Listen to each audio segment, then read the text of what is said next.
disampaikan ke masyarakat dan masyarakat tahu dengan sebenar-benarnya apa sih yang terjadi dalam persidangan perkara dakwaan ini ya.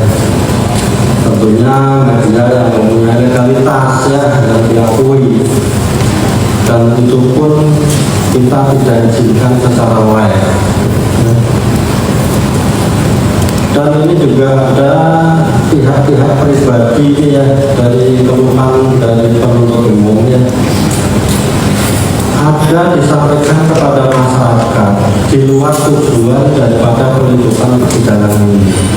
Makanya kita ingatkan ya, jangan sampai saudara secara pribadi tanpa izin tidak punya legalitas menyampaikan kepada masyarakat sesuatu di luar tujuan saudara meliput di sini. Kalau ada suatu keberatan secara hukum, kita ingatkan ya, ada keberatan secara hukum dari pihak-pihak yang terkait yang merasa dirugikan, ini saudara nanti yang menjadi susah juga ya.